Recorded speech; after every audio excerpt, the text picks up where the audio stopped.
when I coach the men, one thing that's very common is that the guys think of their wives as the person they married, not the person they've become.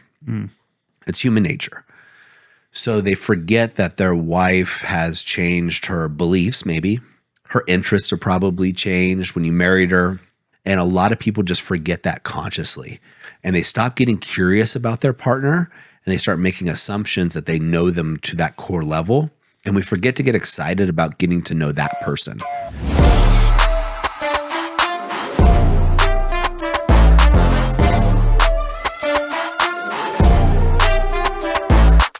Hey guys, welcome back to another episode of the TPM Show. Today I'm joined by Christopher Hanson. Christopher is one of our advisors here at TPM. So what's an advisor? Advisor is somebody that you actually get in contact with when you're inquiring about one of our programs, whether it be the activation method for relationships, where we help guys save their marriages and their families, or it's the activation method for self, when you're really getting unstuck and getting clear on life. You have questions about the program or seeing what's the right fit. Christopher is one of the leads, and his job is to give insights and advice to the men. Now today, we are taking a culmination of your questions, so the viewers' questions, and we're going to try our best to answer a few of those today and with the next couple episodes. Chris, thanks for being here, man. Yeah, thanks for having me, Doug. Very much appreciate it. We want to just jump right in? Let's jump right in. Cool. So this question comes from Thomas from the Facebook group, and it's an interesting one. I'm curious about this. So any tips on balancing giving space with a partner who has a fear of abandonment? My partner's love language is to receive words of affirmation and acts of service. When she needs space, these words and actions trigger her. Giving her the space also triggers her fear of abandonment. So I feel damned if I do, damned if I don't. The waters eventually calm, and the words and actions are eventually appreciated a day or two later. But the in-between time is very tough to navigate. So this is actually pretty common, and it goes both ways, right? Different attachment styles. So I also see this with a lot of the men, right? So in other words, when their wife pulls away or their partner pulls away, the men have the fear of abandonment. And look, we all need space from time to time. You and I were kind of talking about this earlier in the kitchen. We're at the TPM ranch right now. So in Thomas's situation, where he knows his wife needs space, but she's going to freak out if he gives it to her, then she's like, oh no, he's going to leave. The way you do that is you call it out. And so if I'm in that situation that Thomas is in, I'm going to provide the space intentionally. And I have some of the guys actually go up to their wives. If they know their wife needs space in incremental times, like they know she's going to pull away because it's too much for her to handle emotionally, as an example, which happens for all of us, especially introverts, then provide that space ahead of time. Like if you're planning a trip, you say, hey, babe, I know we're going to be in Mexico for 7 days. Why don't you go ahead and book a spa day on day 3, and that way you have some time to yourself, recharge your batteries. And then that's a great way of doing it. In Thomas's case, if he were to do something like that, it would look like this. Hey, babe, we're going to Mexico for a few days.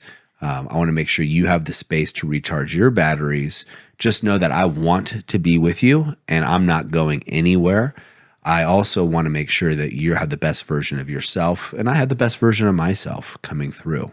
And it's really the key here for Thomas is being proactive in leading. That's what most men forget to do because they get too cautious. Leading their partner and letting them know, hey, I'm not going anywhere. Now, just like in a business, as a business owner, you have to state your mission statement and your goals, 20 times before your team hears it.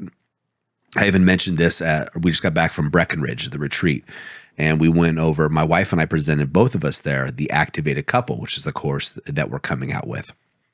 And I told the guys, guys, show of hands, how many of you guys have mission statements, values for your business, goals and objectives? 100% of the hands go up. We had like 40 some guys there. And I said, okay, great. Show of hands, how many of you guys have these for your family? Or how many of you guys not beat this in, I think I probably said that, but you ingrain this into your family, you bring it up so they know what your values are. They know what the direction the family's supposed to be going in. 1 or 2 hands, right? Yeah. Because we often think of, if I say it once, Chris, because I know, hey, if I go, hey, Chris, if you ever need anything, just give me a call. And you're like, yeah, Doug, cool. If I never say that to you again, and your story is, I don't want to bother Doug, you just won't do it. Now, me, I might think, well, I've told Chris once, he agreed, so he just knows he can call me anytime. It doesn't work that way. So in Thomas's case, his wife's fear of abandonment is something that she's going to be needed to be reassured on way more times than Thomas is going to think is necessary. So if I'm Thomas, I'm going to go, hey, babe, I want to let you know, I want to give you some space so you have some time to yourself to grow, whatever it is she's going to do. Just want to let you know I'm not going anywhere and I want to be here with you. So that's 2 reinforcements. I want to be with you. There's nobody else I want to be with. There's number 3, right? Now he might be thinking, cool, I've over communicated this thing. Now he's got to double down, maybe 3 more. Again, I just want to make sure you understand that this space is for you to recharge. I love you. I'm not going anywhere. And so don't worry about me. Just take care of you. And then he can walk away from that space.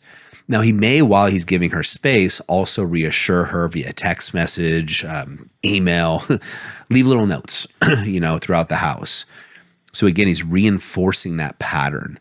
Because our fears, right? Fear, false evidence appearing real, or false evidence about reality, whichever acronym you like, it's false. And it's that little voice in the back of our head that comes out for seemingly no reason. And so we have to constantly reinforce the pattern or the communication that we actually want that person to hear, because it's not natural for them to hear it, right? They're fighting a misperception.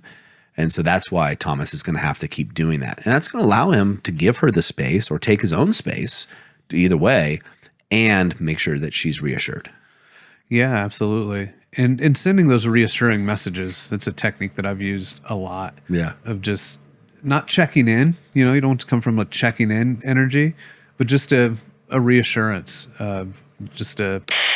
Hey guys, sorry to interrupt this episode, but the reality is if you are watching or listening to this right now, then you are looking to better yourself. And I applaud you. You're one of my people.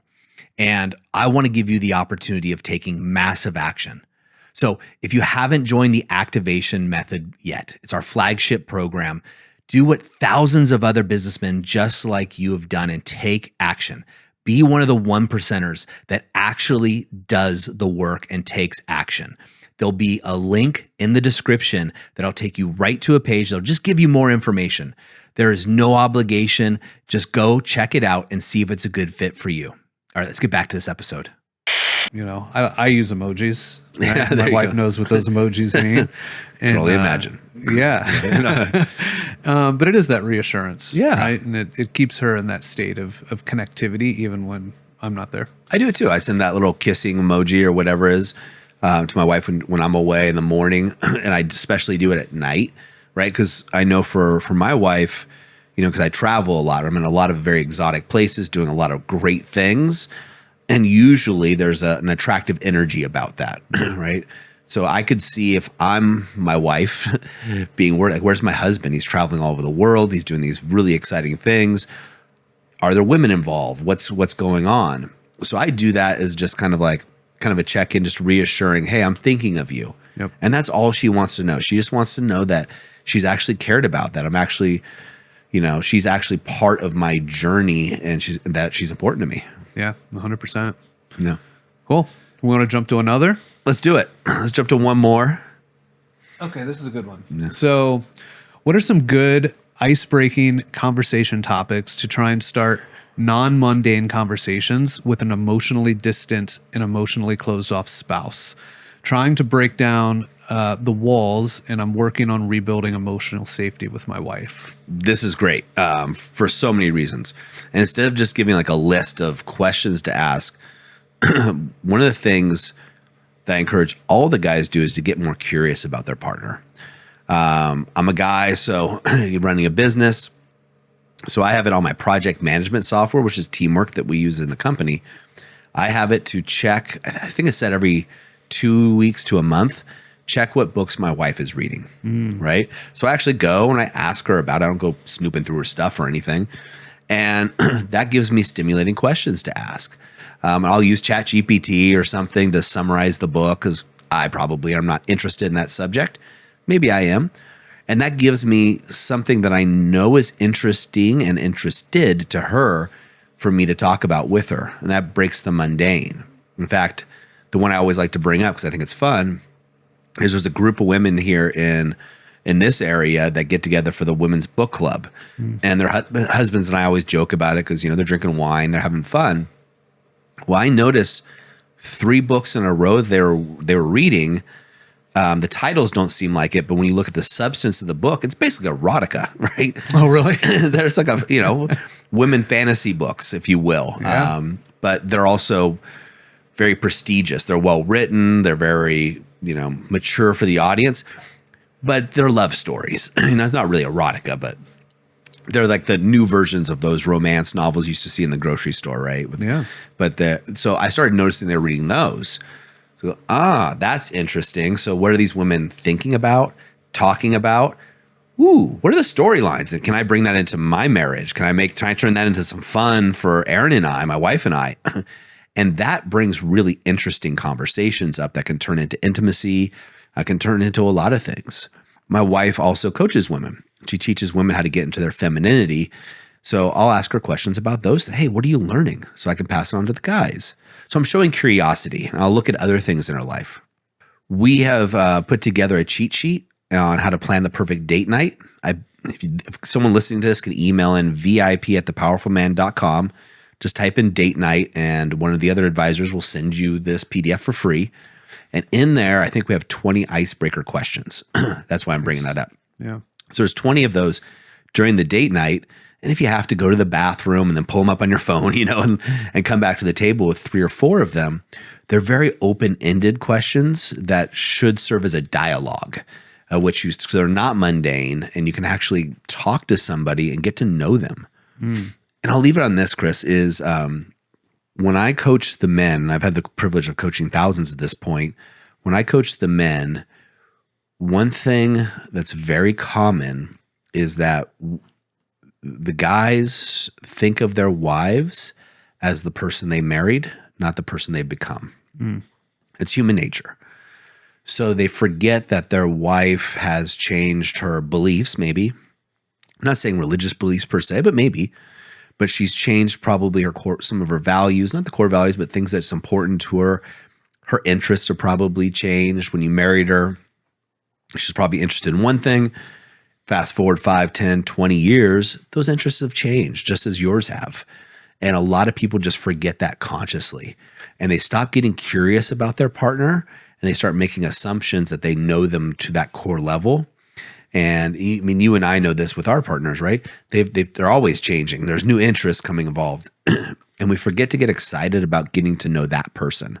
And that's why the date night is so important, but also having those questions is also important. So I'm going to recommend all the guys. It's a free resource. We made it for some of our guys. We're happy to give it out to you guys on how to plan the perfect date night.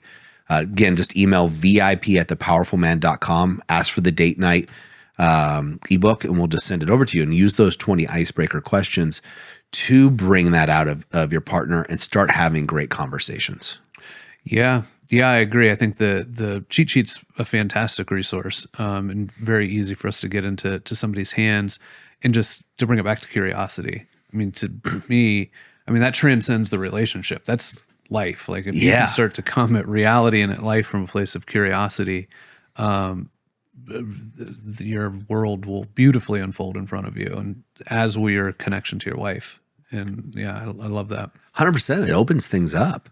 I'll add one more thing that my wife and I use a lot. There's tons of manufacturers that have these question cards, right? Table Topics was one. I had the book of questions in college, and I had the book of questions of Love and Sex, these 2 books, and I would bring them out when we had groups of people over in college, and they'd be great conversations. You'd be drinking some beers, your college age, but a great way to have sexual conversations with a group of women too. That's light and fun. And then Table Topics. So that's what my family, they have Table Talks for kids, because the same thing can be applied to your children, right? So you have those resources. Brene Brown recently put out a book of like a card deck of questions.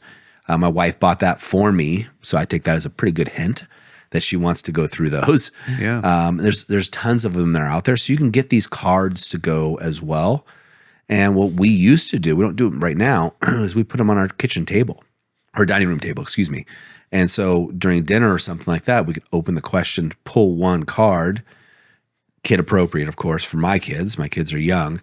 And then ask the question around the table. And it's fun. Sometimes it really surprises you of what people say and where they're coming from. And then that question usually sparks another question of curiosity. Yep, absolutely. And I have the same. I've got multiple different companies that have those cards for friendships, for adults, for kids, for adult, right? If you want to get into like intimacy. And they're fantastic it's easy, it sits on the counter, open it up and yeah. Yeah, it's not me asking you the question. It's the cards that are asking the question. Yep. Therefore, it's safe. Exactly. It creates that safe environment for both people to be open. Yeah, I love that.